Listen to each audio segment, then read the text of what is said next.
La lectura es en capítulo 23 del libro de los Hechos, el versículo 23, y vamos a leer desde el versículo 23 hasta el versículo 24 del capítulo 24.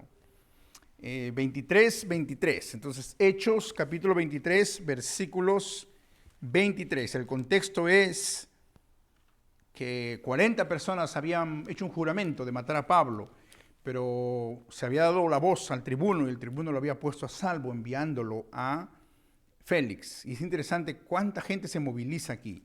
Vamos a leer el versículo 23. Entonces el tribuno, llamando a 2 centuriones, mandó que preparasen para la hora tercera de la noche 200 soldados, 70 jinetes y 200 lanceros para que fuesen hasta Cesarea, donde vivía Félix, y que preparasen cabalgaduras en que poniendo a Pablo le llevasen a salvo a Félix el gobernador.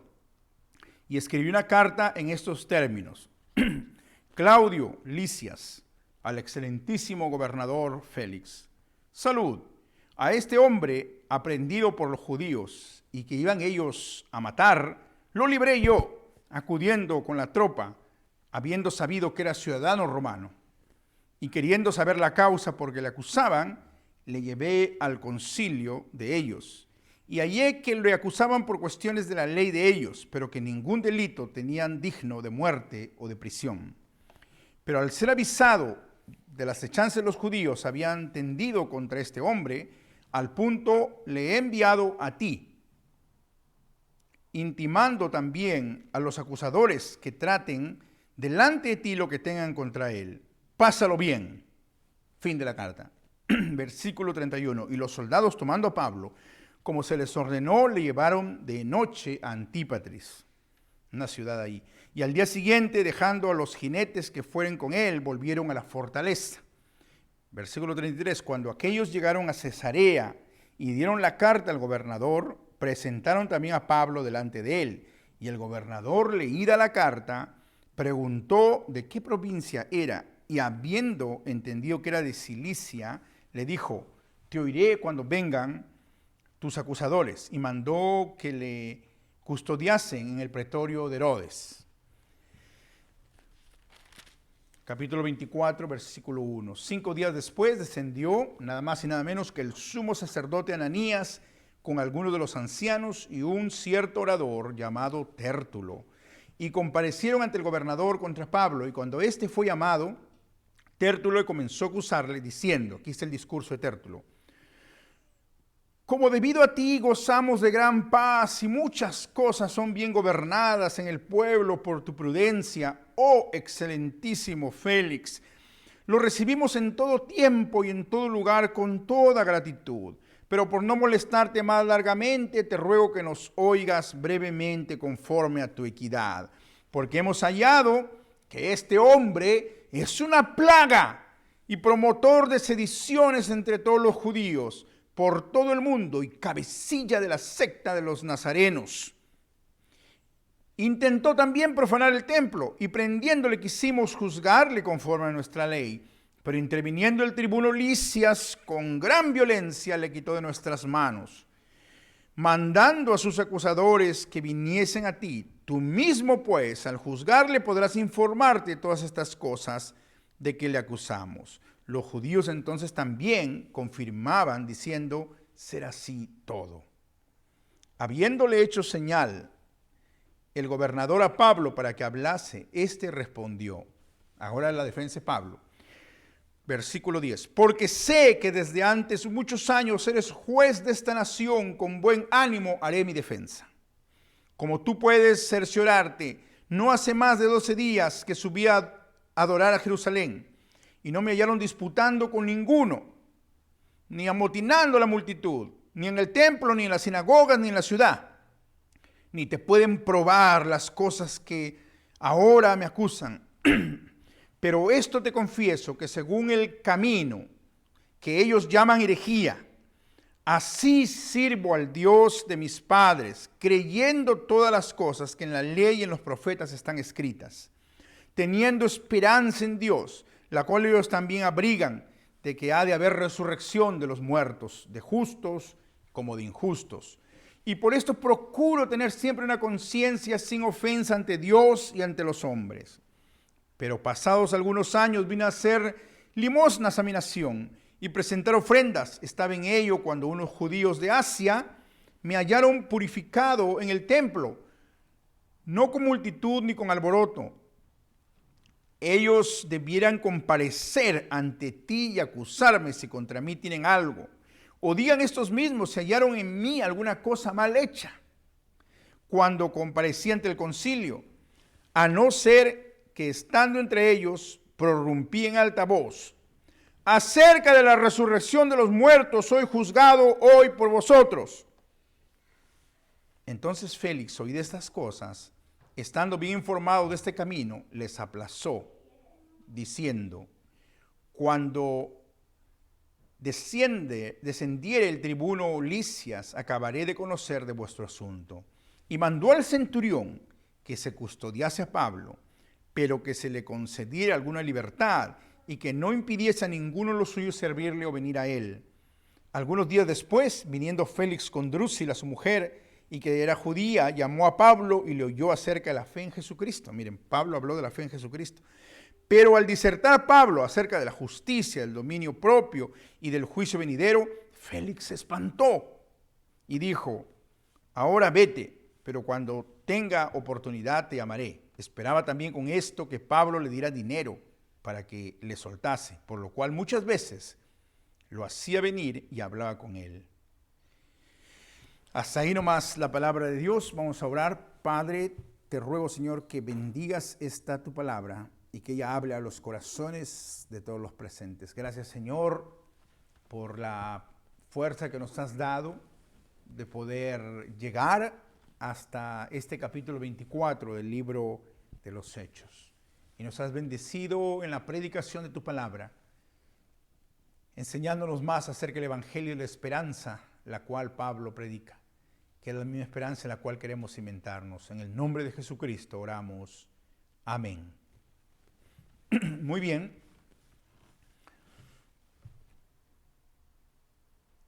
La pregunta para el día de hoy es: ¿cuál es la esperanza que usted tiene?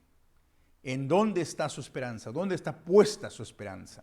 La esperanza, por supuesto, habla acerca del futuro, de un futuro que llegará. Cuando decimos alguien tiene esperanza es porque hay un futuro, ¿no? Por ejemplo, ¿cuántos de ustedes tienen esperanza que el 2021 va a ser un mejor año?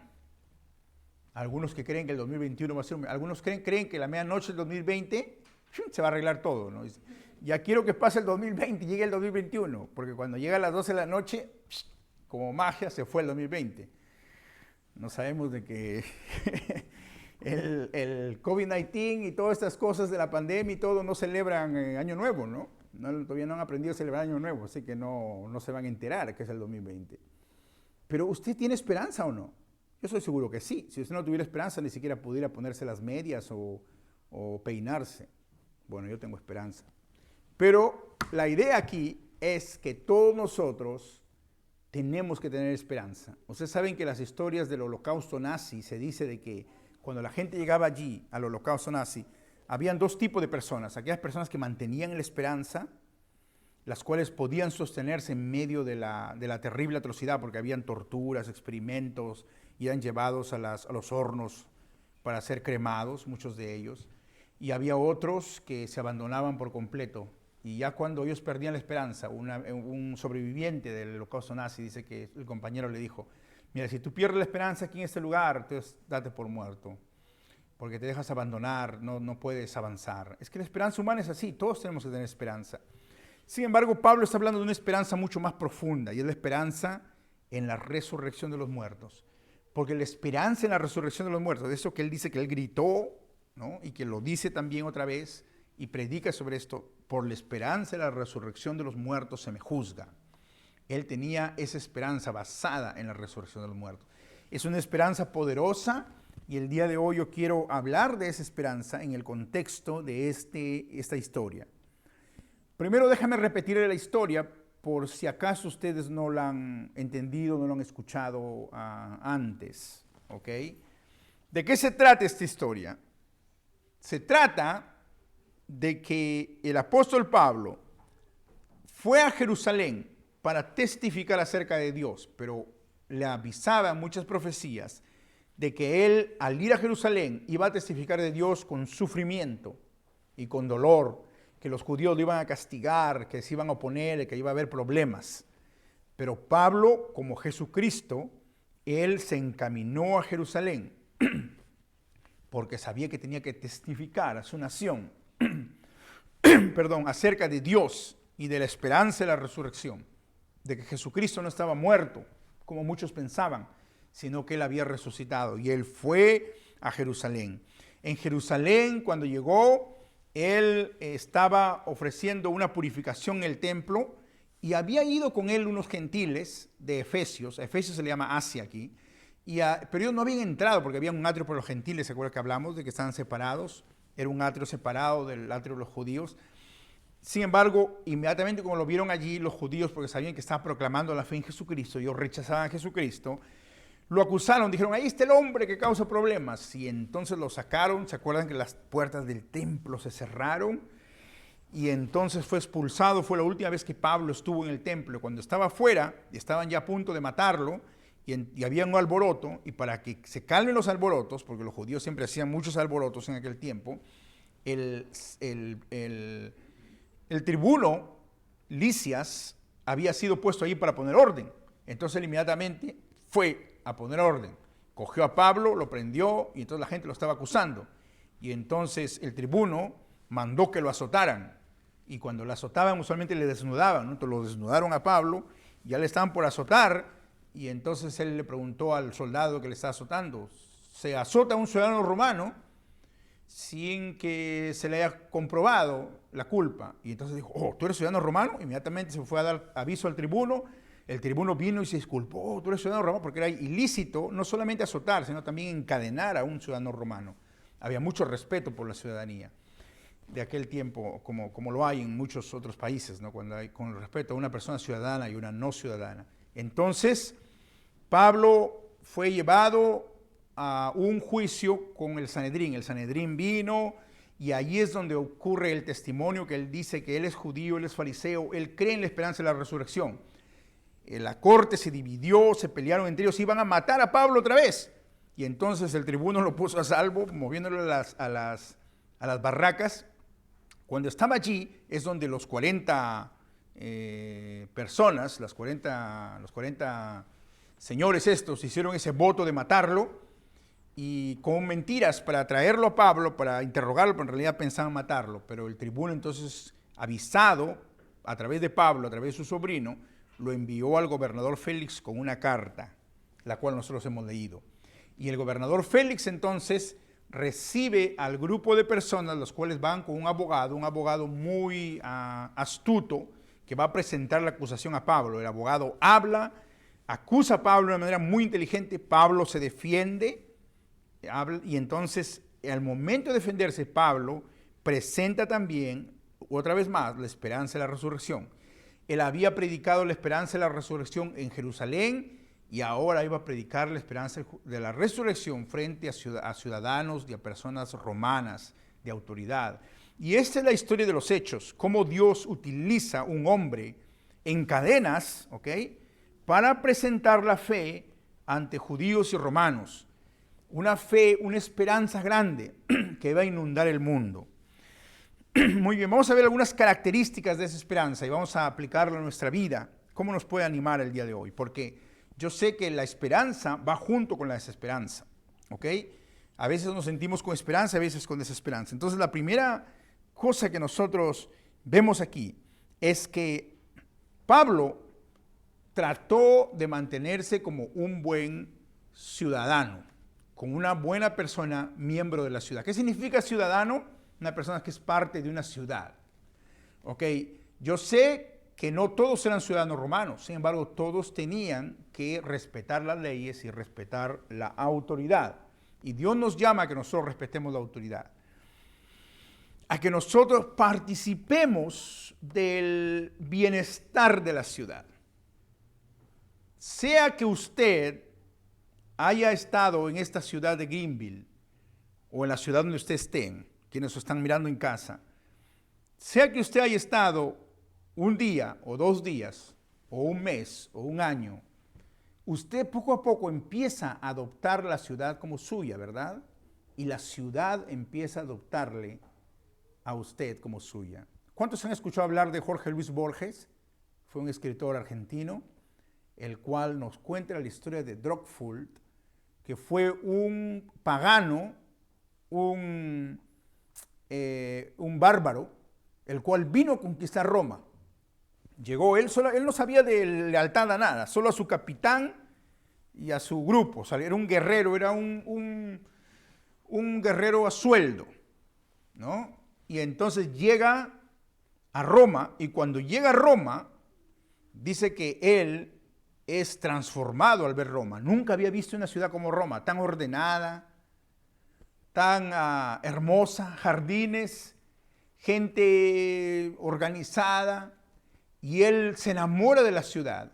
Y pasado el tiempo, Drockfult, que es parte de esa historia y parte de la leyenda, termina peleando para la ciudad, defendiendo la ciudad. O sea, en vez de atacarlo, defendiendo la ciudad. Y muere, da su vida por la ciudad de Roma. De la misma Roma que él había venido a atacar y a invadir, él termina defendiendo. Usualmente los romanos utilizaban esa historia de Drockfult para entender cómo una persona, cualquier persona que llega a Roma, puede enamorarse de Roma y puede asimilarse a la ciudad.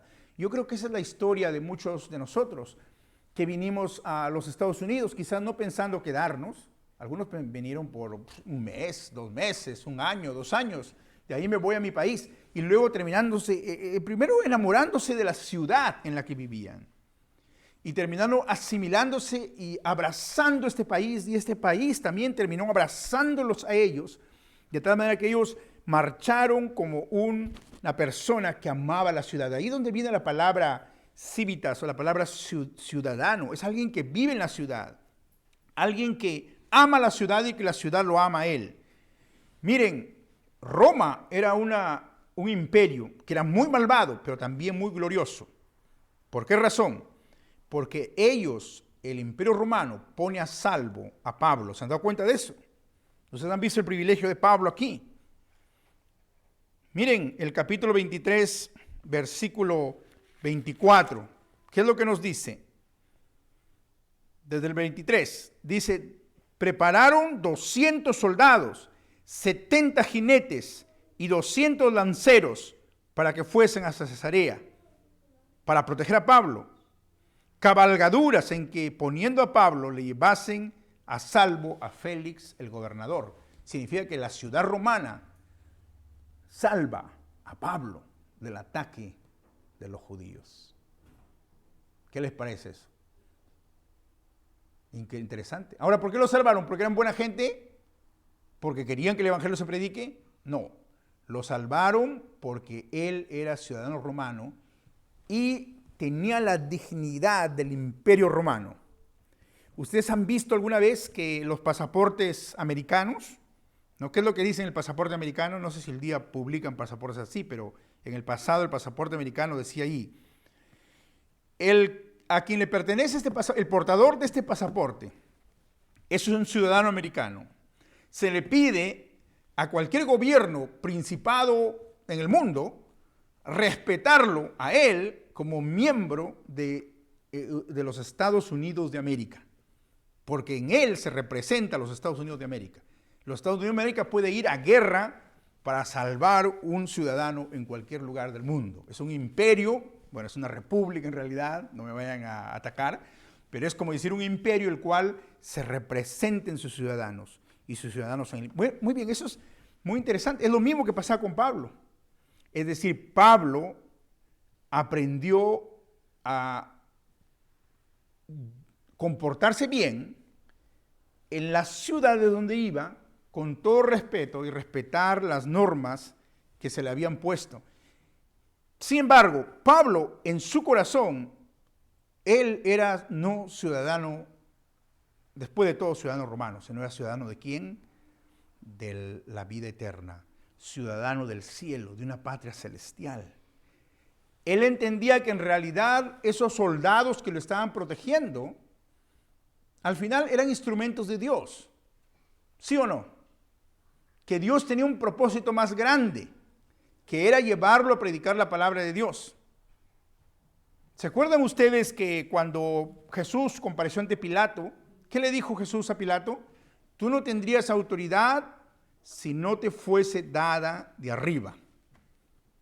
Por lo tanto, esta protección que un gobierno, que un país hace a sus ciudadanos, no solo viene del propio país, sino viene principalmente porque Dios así lo ha permitido, así Dios ha permitido que ocurra. Dios usa los movimientos políticos, los gobiernos, las autoridades para avanzar su reino, aun cuando muchos de ellos eran injustos. Esas personas eran injustas. Por ejemplo, Lisias le escribe la carta diciendo, yo salvé a Pablo. ¿Era verdad eso? No, casi lo iba a castigar, ¿no? Lo iba a punto de castigar. No, yo lo salvé porque era ciudadano romano. Ni siquiera se había enterado que era ciudadano romano. Pablo le comunica a él no había preguntado, no había investigado. Pero así son los políticos, siempre se cuidan entre ellos, tratan de protegerse, tratan de sacar lo mejor para ellos. Pero en medio de todo esta maraña, de esta situación política, lo importante es que los ciudadanos del reino de Dios avanzan en la causa de la ciudad de Dios. Pablo era romano, pero él dice, yo tengo esperanza. ¿Qué esperanza tengo? ¿En qué esperanza? ¿Dónde está puesta mi esperanza? No está puesta, mi esperanza no está puesta en Roma. Él es protegido por Roma, pero su esperanza no está puesta en Roma. Su esperanza no está puesta en los caballos que vinieron a defenderlo. Su esperanza no está puesta en los 200 soldados. Su esperanza está puesta no en los vivos, no en los muertos, en los que van a morir, sino está puesta en el resucitado, en Cristo que ha resucitado. Entonces yo les animo, hermanos y hermanas, que nosotros, sea que nosotros votemos o no, ¿ok? Que nosotros cumplamos con nuestro deber como miembros de la ciudad de Greenville. Si es votar, votemos. Si es botar la basura, botemos la basura, sea lo que sea. Si es cuidar las calles, si es manejar bien en la ciudad, hagámoslo bien. Pero entendiendo de que la gloria al final no debe ser dada a la ciudad, sino debe ser dada ¿a quién? Debe ser dada a Dios, porque pertenecemos a una ciudad eterna. Usted y yo podemos ser parte de esta ciudad de Greenville, pero más importante, nosotros somos ciudadanos del reino de Dios. ¿De qué vale tener un pasaporte en el cual el rey o el presidente o la república dice yo defiendo a este ciudadano, si es que esta persona no tiene entrada en el reino de Dios? Lo que necesitamos es saber que un día vamos a comparecer todos en el juicio de Dios. Y si usted ha creído en Cristo como su Salvador, si usted es creyente, entonces usted tiene esa esperanza en la resurrección. ¿Saben qué? Yo estoy a favor de que se enseñe inglés y se dé clase de ciudadanía. Pero yo recuerdo a uno de los líderes de las clases de ciudadanía de una iglesia, yo me reuní con él y le digo, muy bien, ustedes están enseñando la ciudadanía y esas personas van a ser ciudadanas, están aprendiendo inglés, me parece excelente. ¿Pero qué tienen ellos la esperanza en el reino de Dios? ¿Venían a la iglesia solo para aprender inglés o solo para aprender de la ciudadanía? Se celebra cuando se hacen ciudadanos, hay una celebración, una fiesta, todo bien, perfecto. Pero la Biblia dice que hay fiesta en el reino de los cielos cuando alguien se hace ciudadano del reino de Dios. Y Pablo no estaba interesado en la ciudadanía terrenal principalmente, sino en la ciudadanía divina por la cual nosotros debemos luchar. Y por eso él se presenta ante este emperador diciendo, soy testigo de la resurrección. Un apóstol es testigo de la resurrección. Entonces, amados hermanos, recobremos la esperanza. Si usted tiene esperanza en la resurrección, usted tiene puesta su esperanza en lo que es correcto. ¿Quién ganará las elecciones de los Estados Unidos de América? ¿Ah? ¿Qué pasará el siguiente día después de las elecciones? Las cosas se ponen un poco bravas, ¿sí o no? Un poco color de hormiga. Sea que gane uno o gane el otro, mucha gente va a estar desesperanzada. Escuchen esa palabra, desesperanzada. Sin embargo, sea que esté el tribuno Lisias, sea que esté el gobernador Félix, sea que Félix fue cambiado por Festus, sea quien esté, lo importante es si la esperanza de usted está puesta en Cristo. Esa es la esperanza que jamás será destruida, la esperanza de la resurrección. Vamos a leer esta parte de la defensa de Pablo, que es mostrada aquí. Dice la palabra de Dios que la forma como Pablo se defiende es la siguiente. Dice,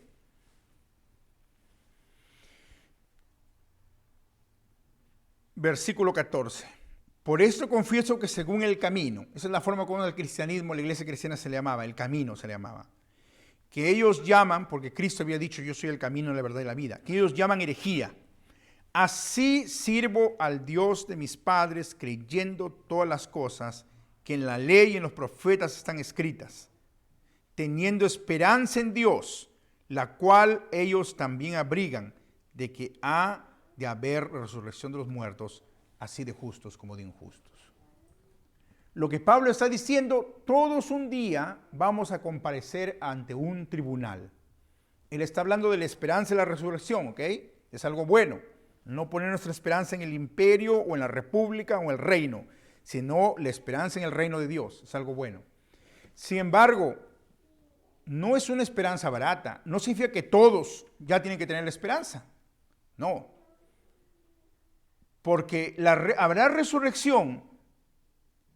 Después de la resurrección, la Biblia dice de que unos irán a vida eterna y otros a condenación eterna. Entonces no se trata de que hay que ser positivos. Acá Pablo nos está diciendo, nosotros vamos a ser positivos. Vamos a ser positivos, ¿no? Lo importante es que nos va a ir bien, nos va a ir bien. No, está hablando de una esperanza en Cristo. No es una esperanza fuera de Cristo, es una esperanza en la promesa que Dios hizo a Abraham, a Isaac y a Jacob. Es la esperanza que los judíos deberían tener, pero los judíos han rechazado esta esperanza. Es una esperanza que depende de la fe. Y por eso cuando él dice con su esposa, Félix con su esposa, fueron a escucharlo. A ver, Pablo, queremos escucharte a ti. La esposa quería escucharlo porque era judía. Era común escuchar a una persona que sabe de la Biblia, ¿no? Pero Félix quería escucharlo, uno porque le interesaba a Pablo, pero en segundo lugar porque quería recibir algo de dinero, como siempre era una persona corrupta, como muchos políticos, ¿no? Y entonces Pablo dice que tiene la oportunidad de testificarle de la fe, y él le testifica de la fe y le habla del control propio, del dominio propio, le habla acerca de la justicia, y dice de que él se asusta. El gobernador, se asusta, dice, Pablo, mejor te hablo otra oportunidad. Porque entiende de que la esperanza de Pablo es una esperanza que asusta a aquel que no cree en Cristo. Es una esperanza buena para aquel que cree en Cristo, pero para aquel que rechaza creer en Cristo es una esperanza que da miedo. ¿Por qué? Porque un día vamos a resucitar y cuando abremos nuestros ojos, si es que estamos en Cristo, Dios nos va a perdonar nuestros pecados. Pero si no estamos en Cristo, vamos a ir a condenación eterna. Eso es lo que la palabra de Dios nos dice. El día de hoy presentemos esa esperanza ante todos los demás. Quiero decirles de que Pablo se le llama aquí una plaga, una pandemia. Es como decirle, este hombre es un COVID-19, ¿no? Nunca usted ha dicho eso a nadie, ¿no? Bueno, me parece bien, espero que no lo diga de nadie. Pero en inglés se dice, these children are a pest, se dice, ¿no? No es muy fuerte, pero en realidad viene de un origen fuerte, porque es como, la idea es que ellos son de una pandemia, una pestilencia, ¿no? En el tiempo de Roma había muchas plagas, ¿ok? Lo que está diciendo el abogado que acusa a Pablo es que, mira, gobernador Félix, si tú no contienes a este hombre, su predicación se va a extender por todo el mundo. Un rato está en Wuhan, China, y después, ¡pum!, aparece regado por todos Estados Unidos, por toda Latinoamérica, toda Europa. Como una plaga es así. Tienes que self-contain, tienes que contenerlo. Pero en realidad no es que Pablo era una plaga, no es que él era una plaga mala, sino la Biblia nos dice que en realidad la gran comisión de Pablo era predicar de Jerusalén a Roma. Ustedes me serán testigos en Jerusalén, en Judea, Samaria, hasta lo último en la tierra. Es decir, los judíos habían rechazado a Cristo y lo veían a él como una plaga mala. Pero en realidad era una esperanza contagiosa, una buena esperanza contagiosa. Si usted es cristiano, usted tiene que tener una esperanza. Y su esperanza tiene que ser una esperanza contagiosa. Es decir, tiene que pasar la esperanza a otros. En este resultado de las elecciones, durante este tiempo, aún después de las elecciones, ustedes saben que las elecciones aquí en los Estados Unidos no es como en muchos de nuestros países, donde inmediatamente ya los resultados salen a las 5 de la tarde, ¿no? Y ya todo el mundo sabe quién ganó, quién perdió. Aquí toma tiempo, porque es todo el continente, todavía en California están varias horas atrás. Y encima hay millones, ya creo 91 millones ya han votado, imagínense. Eso va a tomar unos días, va a haber conmoción, la gente va a tener desesperanza. Nosotros, usted no trabaje ni para los republicanos ni para los demócratas, mis hermanos. Eso sería un trabajo bajo. No estoy en contra de los republicanos y los demócratas, ¿ok? Pero la esperanza que usted tiene que predicar es la esperanza de la resurrección. En medio de eso, está bien, discuta de política, pero cambie de tema siempre. Y dígale, ¿qué pasará cuando hayamos muerto? ¿Dónde vamos a ir? ¿Hay esperanza en la resurrección? ¿Qué está pensando usted para el futuro de sus hijos? ¿Cree usted en Cristo? ¿Piensa que hay esperanza para el futuro de esta nación? ¿Dónde está la esperanza del futuro de esta nación? ¿Solamente en quién voto o quién sale elegido? ¿O la esperanza está en realidad en el corazón del ser humano que cambie en ese fuego de una vida eterna en la resurrección? La única forma como podemos hacer un mundo mejor. Podemos hacer un mundo mejor con la política, menos malo, un mundo menos malo, porque un mundo mejor es difícil. Pero la forma como podemos hacer un mundo mejor es que en nosotros, en nuestro corazón, hay un cambio. Arrepentimiento, que es lo que esta pandemia debió haber producido en nosotros. Cambio en nuestro corazón y que nuestros hijos sean mejor que nosotros. Que en ellos haya esa esperanza, que pasemos esa esperanza y que podamos pasar esa esperanza a otros vecinos, a otras personas. No la esperanza diciendo, todo va a ir bien, no, sino una esperanza que está basada en la esperanza en Cristo resucitado. Vamos a orar para que así sea, para que Dios añada bendición. Pablo es un predicador, un testigo en cadenas por la esperanza de la resurrección. Padre nuestro, te doy gracias porque nos permite seguir predicando esta esperanza, la esperanza que tu siervo Pablo predicó en cadenas. Tú no escogiste un hombre que sea elegido a un alto cargo político o que sea amigo de políticos para hablarles de Dios. Tú escogiste un hombre que se arrepintió y que llegó al camino tuyo y que fue portador de esa esperanza a otros. Gracias, Señor, por esta tu palabra predicada. Aviva la esperanza en aquellos que lo han escuchado en este recinto o que han escuchado en la casa. Ayúdanos a tener una esperanza contagiosa que se extienda. Remueve en nuestro corazón las falsas esperanzas o las esperanzas terrenales. Remueve en nuestro corazón la esperanza en los ídolos y danos esa esperanza inmarcesible, eterna en el resucitado. Por quien oramos. Amén. La bendición de Dios sea con todos vosotros.